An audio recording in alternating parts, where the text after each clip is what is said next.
மனது நாளைக்கான ப்ரெடிக்ஷன் பார்த்துடலாம். மகாநதி சீரியலில் விஜய் காவேரியை வச்சு ஹாப்பியாக கொண்டு போகிறதுக்கு பதிலாக இப்படி தேவையில்லாத ட்ராக் கொண்டு போகிறது நல்லாவே இல்லை அப்படின்னு நினைக்கிற விகா ஃபேன்ஸ் கண்டிப்பாக நம்ம வீடியோக்கு லைக் பண்ணிக்கோங்க. திரும்ப திரும்ப விஜய் காவேரி கிட்ட சொல்லிகிட்டே இருப்பார், காவேரி உனக்கு புரியுதா இல்லையா, இப்போ சிச்சுவேஷன் வந்து ரொம்ப ஒஸ்ட்டாக இருக்குது, இதையும் மீறி நம்ம ரெஜிஸ்ட்ரேஷன் பண்ணுறது உண்மையாலுமே அது தப்பாயிடும், தேவையில்லாத கான்சிக்வன்ஸை நம்ம தான் மீட் பண்ணுற மாதிரி இருக்கும், தயவு செய்து நான் சொல்கிறத புரிஞ்சுக்கோமா, இந்த பிரச்சனையெல்லாம் சால்வ் ஆனதுக்கப்புறம், இந்த பிரச்சனையெல்லாம் செட்டில் ஆனதுக்கப்புறம் நம்ம வந்து கொடைக்கானலுக்கே வந்து ரெஜிஸ்ட்ரேஷன் பண்ணிக்கலாம், இப்போதைக்கு நம்ம இங்கேருந்து போகிறது தான் கரெக்டாக இருக்கும் அப்படின்ற மாதிரி சொல்ல உடனே காவேரிக்கு ரொம்ப கோவம் வந்துடும். ஏங்க இந்த மாதிரி சுச்சுவேஷனில் கூட இவ்வளோ மணி மைண்டடாக இருக்கீங்க, ஒருவேளை அந்த சொத்தை வந்து என் பேரில் ரெஜிஸ்டர் ஆனதுக்கப்புறம் அந்த ஃபேமிலினால் ஏதாவது ப்ராப்ளம் வரும், இல்லைனா கோர்ட்டு கேஸ்ன்னு அலைய வேண்டியதாக வரும்னு தானே யோசிக்கிறீங்க, இதுலேயே நல்லாவே தெரியுது எனக்காக யோசிப்பேன், எனக்காக என்ன வேணும்னாலும் பண்ணுவேன், என் ஃபேமிலிக்காக எப்போதுமே சப்போர்ட்டாக இருப்பேன் அப்படி இப்படின்னு சொல்கிறீங்க, பட் இது ஒரு சின்ன விஷயம், இந்த டைமில் கரெக்டாக பார்த்து காலை வாடுறீங்களே, இது உங்களுக்கே நல்லா இருக்கா விஜய் அப்படின்ற மாதிரி கேட்க, ஐயோ காவேரி உனக்கு நான் சொல்கிறது புரியுதா இல்லையா, இதுக்கு பணத்தை மட்டும் பேஸ் பண்ணது கிடையாதுமா, இதையும் தாண்டி நிறையா பிரச்சனை இருக்குது, அந்த குடும்பம் வந்து இப்போ 2 பிள்ளைங்களை வச்சுட்டு எனக்கும் பங்கு வேணும்னு சொல்லி கேட்டுட்ருக்காங்க, இதை நான் உன் பேரில் ரெஜிஸ்டர் பண்ணுறது எனக்கே மனசுக்கு ஒரு மாதிரி இருக்குமா, அப்படி வந்து சங்கட்டமாக இருக்குது எனக்கு, ஒரு வேளை நிஜமாவே கோர்ட்டில் அவங்களுக்கு 2 பங்கு போகணுன்றது முடிவு பண்ணிவிட்டு அந்த சொத்தை உன் பேரில் வாங்கிட்டா தேவையில்லாத கஷ்டம் நம்மளுக்கு தானே, எப்போவுமே அடுத்தவங்க சொத்துக்கோ இல்லை அடுத்தவங்களோட இதுக்கோ ஆசைப்படக்கூடாது, நியாயமாக வந்துட்டு அவங்க பக்கம் சாதகமாக போச்சுன்னா நம்ம அந்த பங்கை கொடுத்து தான் காவேரி ஆகணும், அவங்க உங்கள் அப்பாவோட பொண்ணுங்களாக இருந்தாலும் சரி இல்லைனாலும் சரி,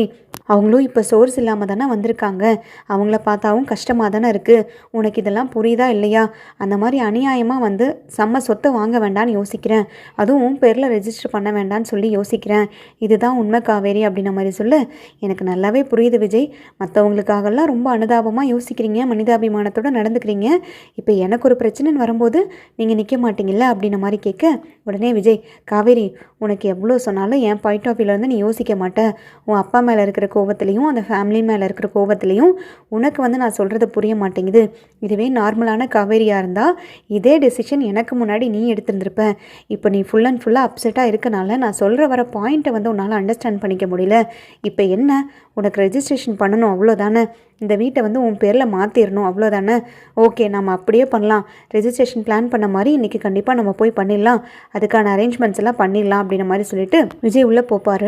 அந்த டைமில் ஆல்ரெடி ரெஜிஸ்ட்ரேஷன் கார்டில் எல்லா இதுவும் பண்ணியாச்சு தானுங்க, ஏற்கனவே டாக்குமெண்ட்ரேட்டை சொல்லி டோக்கன்லாம் போட்டிங்க தானேன்னு சொல்லி கேட்க, ஆமாம்மா அதெல்லாம் பக்காவாக ஆல்ரெடி ரெடி பண்ணியாச்சு, நான் சரி லாஸ்ட் மினிட்டில் கேன்சல் பண்ணிக்கலாம், இப்போ எதுவும் டாக்குமெண்ட்ரி கிட்ட சொல்ல வேண்டாம், நம்ம ரெஜிஸ்டர் ஆஃபீஸ் போகிறோமா இல்லையான்றதே கன்ஃபார்ம் ஆகாமல் இருந்துச்சுன்னு தான் அவர்கிட்ட எதுவும் நான் கன்ஃபார்ம் பண்ணாமல் இருந்தேன், இப்போ ஒன்றும் பிரச்சனை இல்லை, நம்ம ஆல்ரெடி பிளான் பண்ண மாதிரி நம்ம எல்லாருமே கிளம்பிடலாம் அப்படின்ற மாதிரி சொல்ல, உடனே காவேரி சொல்லுவாங்க, அம்மா எல்லாருமே ஏற்கனவே ரெடியாக தாங்க இருக்காங்க, ஆனால் அந்த 3ங்களும் ஹால்லேயே உட்காந்துட்ருக்கு, அதுங்களை மீறி இப்போ எப்படி போகிறதுன்னு தான் தெரியல, அதுதான் ஒரே குழப்பமாக இருக்குது அப்படின்ற மாதிரி சொல்ல, சரி சரிப்பா நம்ம உள்ளே போய் பார்த்துக்கலாம், அவங்கக்கிட்ட வந்து நம்ம எதுவுமே சொல்ல வேண்டாம் ரெஜிஸ்ட்ரேஷன் பற்றி, நம்ம ரெஜிஸ்ட்ரேஷன் பற்றி தான் காமிச்சிக்காம தானே எல்லாமே பண்ணிகிட்ருக்கோம், இன்கேஸ் வந்து அவங்களுக்கு தெரிஞ்சதுன்னா கண்டிப்பாக அவங்க அலோவ் பண்ணவே மாட்டாங்க, நாங்கள் ஒரு 2 hours வந்து வெளியில் போகிறோம் எங்கள் ரிலேட்டிவ் வீட்டுக்கு, 2 hours வரைக்கும் அவங்கள வெளியில் இருக்க சொல்லுவோம், அந்த டைமில் நம்ம வீட்டை லாக் பண்ணிவிட்டு போயிட்டு ரெஜிஸ்ட்ரேஷன் முடிச்சுட்டு வந்து அவங்கக்கிட்ட எதுனாலும் ஃபர்தராக பேசிக்கலாம் அப்படின்ற மாதிரி விஜய் சொல்லிவிட்டு உள்ளே போவார்.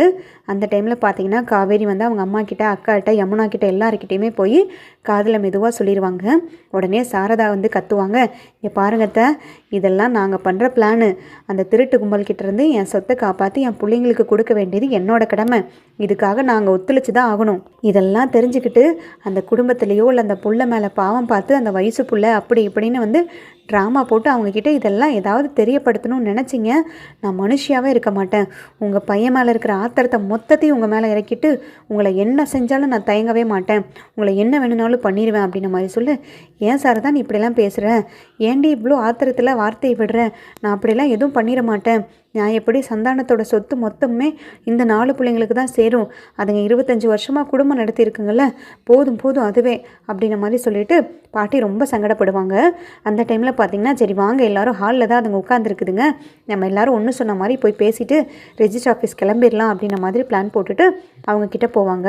அந்த டைம் முத்துமலர்கிட்ட போய் சொல்லுவாங்க, இந்த மாதிரி ஒரு 2 ஹவர் மட்டும் நீங்கள் வெளியில் போக முடியுமா, நாங்கள் ஒரு முக்கியமான விஷயமா எங்கள் சொந்தக்காரங்களை பார்க்க போகலான் இருக்கோம், நாங்கள் போயிட்டு ஒரு 2 ஹவரில் வந்து வீட்டுக்கு வந்துடுவோம், அது வரைக்கும் நீங்கள் வெளியில் இருக்கீங்களா அப்படின்ற மாதிரி கேட்க உடனே முத்துமலர் சொல்லுவாங்க, ஏம்மா நாங்கள் வெளியில் இருக்கணும், நீங்கள் போயிட்டு வாங்க, நாங்கள் இங்கே இருக்கோம், இங்கே தான் உங்களோட திங்ஸ் எல்லாம் எதுவுமே கிடையாதுல்ல, வெறும் வீடு தானே இருக்குது, நாங்கள் இந்த வீட்டை ஒன்றும் பேத்து எடுத்துட்டெல்லாம் கத்தாருக்கு போயிட மாட்டோம், இல்லை தேனி பக்கம் போயிட மாட்டோம், நீங்கள் தாராளமாக எங்களை நம்பலாம், நாங்கள் அந்த மாதிரி மோசமான கேரக்டர்லாம் கிடையாது, நீங்கள் தான் எங்களை தப்பாக புரிஞ்சுக்கிட்டு இருக்கீங்க அப்படின்ன மாதிரி முத்துமலர் சொல்ல உடனே சாரதா, உன்னோட சர்டிஃபிகேட்டெல்லாம் நாங்கள் ஒன்றும் கேட்கல, நீ நல்லவளா கெட்டவளான்றதெல்லாம் ஆராய்ச்சியில் எங்களுக்கு ஒன்றும் தேவை கிடையாது, நீ எப்பேற்பட்டவன்றதை என் புருஷனை வளைச்சி போடும்போதே தெரிஞ்சிருச்சு, நீ இதை பேத்து எடுத்துகிட்டு போனாலும் போயிடுவ, சொல்ல முடியாது, அதெல்லாம் எதுக்கு இப்போ பேசிக்கிட்டு, 2 ஹவர் நாங்கள் வெளியில் போகிறோம், இங்கே இருக்கக்கூடாது, எங்கள் வீட்டில் யாரையோ ஒருத்தர் உட்கார வச்சுட்டு நாங்கள் போக முடியாது, எப்போவுமே வீட்டை பூட்டிட்டு தான் நாங்கள் வெளியில் போவோம், மரியாதையாக எந்திரிச்சு வெளியில் போங்க அப்படின்ன மாதிரி சொல்ல உடனே முத்துமலர்,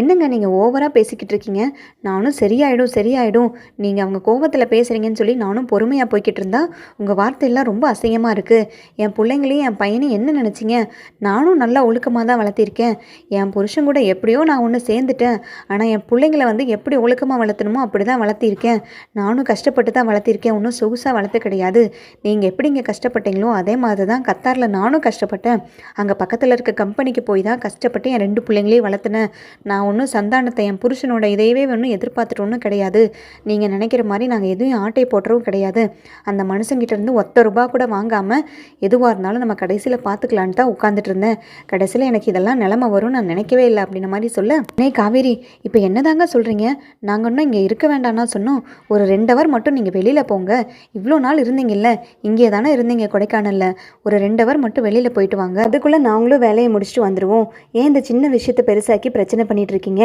காலையிலேயே பிரச்சனை வேண்டாமே அப்படின்ன மாதிரி சொல்ல உடனே அந்த பையன் கிருஷ்ணா இருந்துட்டு ஆரம்பிப்பார், ஓ நாங்கள் 2 ஹவர் வெளியில் போயிட்டு வரணுமா, ஏன் நாங்கள் வெளியில் போயிட்டு வர டைமாக பார்த்து நீங்கள் போய் ரெஜிஸ்ட்ரேஷன் பண்ணிட்டு வரலான்னு பார்க்குறீங்களா, எங்களுக்கு எல்லா நியூஸுமே வந்துருச்சு, நீங்கள் யார் என்ன பிளான் பண்ணுறீங்க எங்களுக்கு எல்லா அப்டேட்டுமே தெரியும், சும்மா ஒன்றும் நாங்கள் கத்தார்லேருந்து வந்து இங்கே உட்காந்துருக்கலைங்க, நீங்கள் யார் என்னங்கிறதெல்லாம் தெரிஞ்சுக்கிட்டு தான் இருக்கோம் சரிங்களா, அது போக நீங்கள் இனிமேல் இந்த வீட்டை விற்கவோ இல்லை வாங்கவோ அல்லது இந்த வீட்டை வாடகைக்கு விடவோ ஹோம் ஸ்டேக்கு விடவோ எதுவுமே பண்ண முடியாது, இந்த சொத்தில் எங்களுக்குமே உரிமை இருக்குது, அது வந்து கன்ஃபார்ம் ஆகிற வரைக்கும் நீங்கள் இதை டச் பண்ணவே முடியாது, இது வந்து நாங்கள் கோர்ட்லேருந்து வாங்கிட்டு வந்த ஸ்டே, இதை வேணால் நீங்கள் வெரிஃபை பண்ணி பார்த்துக்கோங்க, இந்த ஸ்டேலை ரொம்ப தெளிவாக வந்துட்டு எல்லாமே மென்ஷன் பண்ணியிருக்காங்க, எங்களுக்கு ஏற்கனவே நல்லாவே தெரியும் இந்த சொத்தை வந்து காவேரி உங்கள் பேரில் தான் வந்து ரெஜிஸ்ட்ரேஷன் பண்ண போகிறீங்கன்னு, ஸோ இதெல்லாம் தெரிஞ்சுக்கிட்டு தான் நாங்களும் கோர்ட்டில் ஸ்டே வாங்கிட்டோம், இதுக்கு மேலே நீங்கள் எங்கள் அப்பா சொத்தை ஒன்றுமே பண்ண முடியாது, நாங்களும் இவ்வளோ பொறுமையாக மனசாட்சியோட தெளிவாக இந்த சொத்தில் வந்து 6ஆக பங்கு பண்ணிக்கலாம்,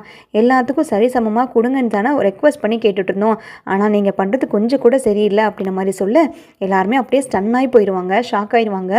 உடனே விஜய், என்ன பிரதர், யாரோட சொத்துக்கு யார் ஸ்டே வாங்கிட்டு வர்றது, உங்களுக்கு யார் இந்த ரைட்ஸ் எல்லாம் கொடுத்தது முதல்ல ஸ்டே வாங்குறதுக்கு, எங்கள் சொத்தை விற்கக்கூடாதுன்னு ஸ்டே வாங்குறதுக்கு நீங்கள் யார், முதல்ல அந்த காப்பியை காட்டுங்க அப்படின்ன மாதிரி வாங்கி ஃபுல்லாகவே ரீட் பண்ணுவார். அந்த ரீட் பண்ணதில் பார்த்தீங்கன்னா தெளிவாக எல்லாமே போட்டிருப்பாங்க. சந்தானம் வந்து இன்னொரு ஃபேமிலியோட 25 வருஷமாக குடும்பம் நடத்திட்டு இருந்திருக்காரு, அவருக்கு வந்து 2 குழந்தைங்க இருக்குது. ஸோ இன்கேஸ் வந்து இந்த ப்ராப்ளம்லாம் சால்வ் ஆகி அஃபீஷியலாக கோர்ட்டில் வந்து டிக்ளேர் ஆகிற வரைக்கும் இந்த 2 குடும்பமே சம்மதிக்கிற வரைக்குமே இந்த இருக்கிற ஒரு வீட்டை வந்து யாருமே விற்கவோ இல்லை வந்து ஹோம் ஸ்டேக்கு விடவோ வாடகைக்கு விடவோ ஏன் வேறு எந்த விதமான சேதமும் பண்ணக்கூடாது அப்படின்ன மாதிரி கோர்ட்டில் மென்ஷன் பண்ணியிருப்பாங்க. அதை பார்த்ததுமே நிவின் விஜய் 2 பேர்த்துக்குமே ரொம்ப ஷாக் ஆயிரும். காவேரி யமுனா கங்கா எல்லாருமே வாங்கி பார்த்துட்டு பயங்கர டென்ஷன் ஆயிடுவாங்க. உடனே சாரதா, ஏண்டா உனக்கு மனசாட்சி இருக்கா இல்லை எங்களுக்கு மனசாட்சி இருக்கான்னு நீ கேள்வி கேட்குறியா, கொஞ்சம் கூட நியாயமே இல்லாமல் 25 வருஷமாக உங்கள் அப்பன்னு சொல்கிறியே, அந்த ஆள் எங்கள் எல்லாத்தையுமே ஏமாற்றிட்டு இருந்திருக்கான், ஏமாற்றி உங்கள் குடும்பத்துக்கு வாழ்க்கை கொடுத்து எங்கள் கழுத்தறுத்திருக்கான், நீங்களாம் நியாயப்படி பார்த்தா எங்களுக்கு துரோகம் பண்ணிவிட்டு அநியாயம் பண்ணிவிட்டு இப்போ நியாய தர்மத்தை பற்றி குடும்பத்தோடு நின்று பேசிகிட்டு இருக்கீங்களா, சி நீங்களாம் ஒரு தரங்கிட்ட குடும்பமாக தான் இருப்பீங்க, இந்த சொத்துக்காக தான் அங்கேருந்து இறங்கி வந்தீங்களோ அப்படின்ன மாதிரி கேட்க உடனே முத்துமலர் பயங்கரமாக கத்த ஆரம்பிச்சிட்டாங்க. ஆமாம், நாங்கள் சொத்துக்காக தான் வந்தோம், இப்போ அதுக்கு என்ன, நானும் பொறுமையாக வந்துட்டு சொல்லிக்கிட்டு இருந்தா உன் புருஷன் என்னை ஏமாற்றிட்டான், எனக்கும் 2 குழந்தைங்க இருக்குது, என் 2 குழந்தைங்களுக்கு உரிமை வேணும், சொத்து வேணும், அவங்க நாளைக்கு வாழ்க்கையில் முன்னேறதுக்கு ஏதாவது ஒரு சோர்ஸ் வேணும்னு நானும் தவிச்சிக்கிட்டு இருந்தா நீ என்ன ஓவராக பேசிக்கிட்டு இருக்கு? உன் பிள்ளைங்க உனக்கு எப்படி முக்கியமோ, உன் பிள்ளைங்களுக்கான உரிமையை நீ எப்படி வந்து தேடுறியோ அதே மாதிரி தான் எனக்கும், சரியா? இதுக்கு மேலே நீ ஒரு வார்த்தை என்னை தப்பாக பேசாத. உன் கூட வாழ்ந்ததை விட அந்த சந்தானம் என் கூட வாழ்ந்தது தான் அதிகம். 25 வருஷமாக நான் அவர் கூட வாழ்ந்திருக்கேன். நீ எத்தனை வருஷம் வாழ்ந்திருப்ப? கணக்கு போட்டு பாரு. 4 வருஷம் 5 வருஷத்துக்கு ஒரு வாட்டி தானே வாழ்ந்த. உனக்கே எவ்வளோ ரோசம் வந்துச்சு, கோவம் வந்துச்சுன்னா எனக்கு எவ்வளோ வரும்? நியாயப்படி பார்த்தா நான் 2ஆம் தாரம் தான். இருந்தாலும் நானும் தானே கல்யாணம் பண்ணி குடும்பம் நடத்தியிருக்கேன். உன்னை விட அதிகமான எமோஷன்ஸும் அவர் செத்து போனதுக்கப்புறம் உன்னை விட அதிகமாக அழுததும் நானாக தான் இருப்பேன். நான் என்னமோ வந்துட்டு கத்தாரில் அவரை ஏமாற்றி குடும்பம் நடத்திட்டு இருந்த மாதிரியும் அவரோட மொத்த வருமானத்தையும் சொத்தையும் வந்து எழுதி வாங்கிட்ட மாதிரியும் சொல்கிறேன். அப்படி நான் பண்ணியிருந்தேன்னா இந்நேரத்துக்கு நானும் நல்லா இருந்திருப்பேன், என் பிள்ளைங்களும் நல்லா இருந்திருக்கும்.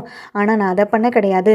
அவரோட அன்புக்காகவும் அவர் வந்து ஏங்கினதுக்காகவும் மட்டும்தான் அவர் கூட நான் குடும்பம் நடத்தினேன். மற்றபடிக்கே இந்த சொத்தையோ அதையவோ இதையோலாம் பார்த்து நான் மயங்க கிடையாது.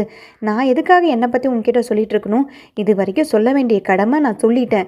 இதுக்கு மேலே வந்து நீ திரும்ப திரும்ப பேசிக்கிட்டு இருந்த, அவ்வளோதான். பார்த்துக்கோ, இந்த சொத்தை நீ இதுக்கு மேலே நீ விற்கக்கூடாது, அவ்வளோதான். இந்த சொத்தை விற்கிறதா இருந்தால் 6 பங்கு. உனக்கு 4 பிள்ளைங்க, எனக்கு 2 பிள்ளைங்கன்னா 6 பங்கி தான் ஆகணும். இதுக்கு மேலே நீ என்ன பண்ணுறேன்னு பார்த்துட்றேன் அப்படின்ன மாதிரி சொல்ல எல்லாருமே ரொம்ப வாயடைச்சு போயிடுவாங்க. சாரதா உட்காந்து பயங்கரமாக அழுக ஆரம்பிச்சிருவாங்க. உடனே பாட்டி, ஏம்மா நீ இப்படியெல்லாம் பேசுகிற?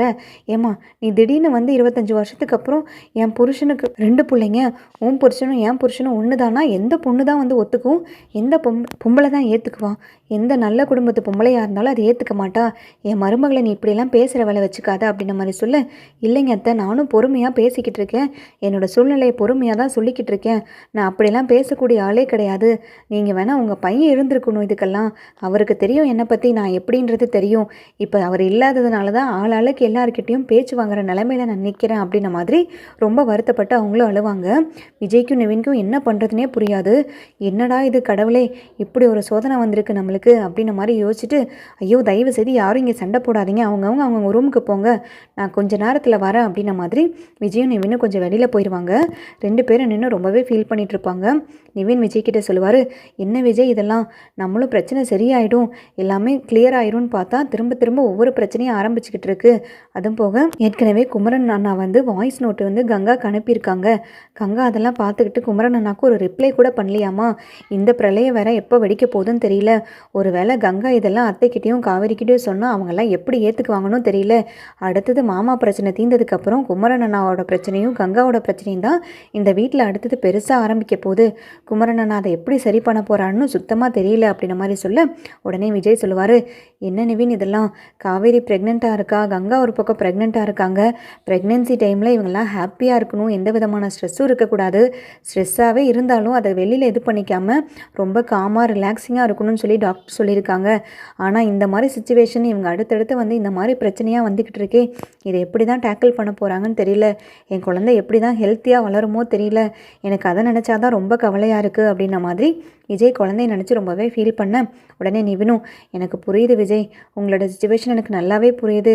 ஏற்கனவே காவேரியோட ப்ரெக்னென்சியும் லேட்டாக தான் வீட்டுக்கு தெரிய வந்துச்சு, உங்களுக்கும் லேட்டாக தான் தெரிய வந்துச்சு. அதுக்கப்புறமும் அடுத்தடுத்து பிரச்சனை மேலே பிரச்சனையாக தான் வந்துட்டுருக்கு. இப்போ தான் உங்கள் வீட்டு ப்ராப்ளம்லாம் சால்வ் பண்ணிங்க, அடுத்தது வந்து எல்லோரும் ஹாப்பியாக இருக்கிற டைமாக பார்த்து இந்த ஒரு புது பிரச்சனை வேறு ஆரம்பிச்சிருச்சு. இதெல்லாம் எப்படி கிளியர் பண்ணுறதுன்னு எனக்கு சுத்தமாக புரியல அப்படின்ன மாதிரி சொல்ல, உடனே விஜய் சொல்லுவார், இல்லை நிவின், நம்ம இங்கேயே உட்காந்துட்டு இருந்துட்டு அவங்க ஃபேஸை பார்த்துக்கிட்டே இருந்தான்னா திரும்ப திரும்ப பிரச்சனை வந்துக்கிட்டே தான் இருக்கும். யாருமே நிம்மதி இல்லாமல் தான் இருப்பாங்க. பாவம் அத்தைக்கும் வயசாயிருச்சு, பாட்டிக்கும் வயசாயிருச்சு. இவங்களுக்கு அதிர்ச்சி மேலே அதிர்ச்சியாக இந்த மாதிரி தேவையில்லாத விஷயங்களை மனசுக்குள்ளே போட்டு ஸ்ட்ரெஸ் பண்ணிகிட்டே இருக்க பிரச்சனை அதிகமாகிட்டா தான் இருக்கும். இதுக்கு நான் இப்போவே முடிவு பண்ணுறேன், நம்ம இன்றைக்கே வந்து சென்னைக்கு கிளம்பிடலாம். இதுக்கு மேலே நம்ம இங்கே இருக்க வேண்டாம் நிவின், நம்ம ஒன்று பண்ணலாம். இவங்களை கொண்டு போய் ஃபஸ்ட்டு சென்னையில் விட்டுட்டு வந்ததுக்கப்புறமா பசுபதியை பார்த்தோ இல்லை பசுபதியை ட்ராக் பண்ணியோ அந்த ஆளோட மூமெண்ட்டை ஃபஸ்ட்டு நம்ம மானிட்டர் பண்ணணும். அந்த ஆளோட மூமெண்ட்டை வாட்ச் பண்ணிட்டோம்னா கண்டிப்பாக இதுக்கான பதில் நல்லாவே கிடச்சிரும். அப்படியே வந்துட்டு மாமாவுக்கு ஒரு ஃபேமிலியாகவே இருந்தாலும் அந்த ஃபேமிலி தான் இந்த ஃபேமிலியாங்கிறத முதல்ல கன்ஃபார்ம் பண்ணணும். ஒரு வேளை குமரன் சொன்ன மாதிரி அந்த ஃபேமிலியாகவே இருக்கட்டும், இருந்தாலும் நம்மளுக்கு எந்த எவிடன்ஸும் கிடையாது. ஏன்னா அப்படி ஒரு ஃபேமிலி இருந்து ஒரு வேளை பசுபதிக்கு அது தெரிஞ்சு இவனே ஆள் செட் பண்ணி கூட இருக்கலாம் இல்லையா? என்ன வேணால் நடந்திருக்கலாம். அதனால் நம்ம எதையுமே வந்து கன்ஃபார்ம் பண்ணாமல் எந்த முடிவும் எடுக்கக்கூடாது. அது வரைக்கும் நம்ம இந்த வீட்டை ரெஜிஸ்ட்ரேஷனும் பண்ண வேண்டாம், ஹோல்டர்லேயே வைப்போம் அப்படின்ன மாதிரி சொல்லிட்டு உள்ளே போய் எல்லாருக்கிட்டையும் சொல்லுவார். அத்தை இங்கே வாங்கத்தை கொஞ்சம் தயவு செய்து வாங்க, எல்லார்கிட்டையும் பேசணும்னு சொல்லி அத்தை, பாட்டி, யமுனா, கங்கா, காவேரி எல்லாத்தையும் கூப்பிட்டு நான் இப்போ ஒன்று டிசைட் பண்ணியிருக்கேன். உங்களுக்கு பிடிக்குதோ பிடிக்கலையோ, உங்களுக்கு சம்மதமோ இல்லையோ, தயவு செய்து நீங்கள் இதை ஏற்றுக்கிட்டு தான் ஆகணும். அப்போ தான் பிரச்சனையெல்லாம் சால்வ் ஆகும்னு சொல்லிட்டு சொல்லுவார். உடனே சாரதா, என்ன தம்பி சொல்ல வரீங்க, நீங்கள் சொல்லுங்கள், எதுனாலும் ஓகே தான் அப்படின்ன மாதிரி சாரதா சொல்ல, அத்தை நம்ம இப்போவே இன்றைக்கே வந்து சென்னை கிளம்பிடலாம். இதுக்கு மேலே இவங்க முகத்தை பார்த்துக்கிட்டு இங்கே பிரச்சனை பண்ணிகிட்டு இருந்தால் அது சரியாக வராது. அவங்க கோர்ட்லேயே ஸ்டே வாங்கிட்டாங்க. நம்ம இந்த பிரச்சனைக்கு ஒரு சொல்யூஷன் கண்டுபிடிக்கிற வரைக்கும், இந்த பிரச்சனையை வந்து கன்ஃபார்ம் பண்ணுற வரைக்கும் நம்ம கண்டிப்பாக இந்த வீட்டை விற்கவோ எதுவுமே பண்ண முடியாது. அதனால் வேலையாக நம்ம சென்னைக்கு போகலாம். இங்கே இருந்துட்டு அவங்க ஃபேஸை பார்த்துக்கிட்டே இருக்க நம்மளுக்கு பிரச்சனை தான் அதிகமாகும், ஸ்ட்ரெஸ் தான் அதிகமாகும். நீங்கள் தயவுசெய்து எல்லோரும் சென்னை போங்க. அதுக்கப்புறமா நானும் நிவினும் இங்கே கிளம்பி வந்து அந்த பசுபதியை பார்த்தோ, இல்லை வந்து இவங்கள மானிட்டர் பண்ணியோ, இல்லை வந்து கோர்ட்லேயோ கேஸ் போட்டு இதுக்கு பின்னாடி நடந்திருக்கிறதா என்ன, இவங்க உண்மையாலுமே மாமாவோட ஃபேமிலி தானா, ஒரு வேளை மாமாவுக்கு ரெண்டாவதாக ஃபேமிலி இருந்தாலும் அந்த பர்சன்ஸ் தானா இவங்கன்றது எல்லாமே நம்ம கன்ஃபார்ம் பண்ணி தான் முடிவெடுக்க முடியும். ஒரு வேளை அப்படி கோர்ட்டில் அப்பீல் ஆச்சு, நான் அவங்களுக்கும் பங்கு தரணும்னா அதுக்கு ஃபர்தராக வந்து நம்ம அப்படி தான் பண்ணி ஆகணும். அதுக்கு முதல்ல நம்ம சைடு வந்து மாமாவோட ஃபேமிலியை பற்றின எல்லா எவிடன்ஸையும் கலெக்ட் பண்ணி அது உண்மையாக பொய்யா இல்லையாங்கிறத நிரூபிக்கணும். அதுக்கெல்லாம் நீங்கள் எனக்கு ஸ்பேஸ் கொடுத்தே ஆகணுத்த. நீங்கள் தயவு செய்து நீங்கள் 2-3 பேருமே போய் அங்கே ஹாப்பியாக இருங்க. ப்ரெக்னென்சி டைமில் இந்த மாதிரி ஸ்ட்ரெஸ் ஆகக்கூடாது. தயவு செய்து காவேரியும் கங்காவையும் கொஞ்சம் சந்தோஷமாக வச்சுக்க பாருங்கள். நாங்கள் இதுதான் நான் முடிவு எடுத்திருக்கேன் அப்படின்ன மாதிரி சொல்ல, சரி தம்பி நம்மளும் அப்படியே பண்ணிடலாம் அப்படின்ன மாதிரி சாரதா, காவேரி, கங்கா, யமுனா எல்லாருமே சொல்லுவாங்க.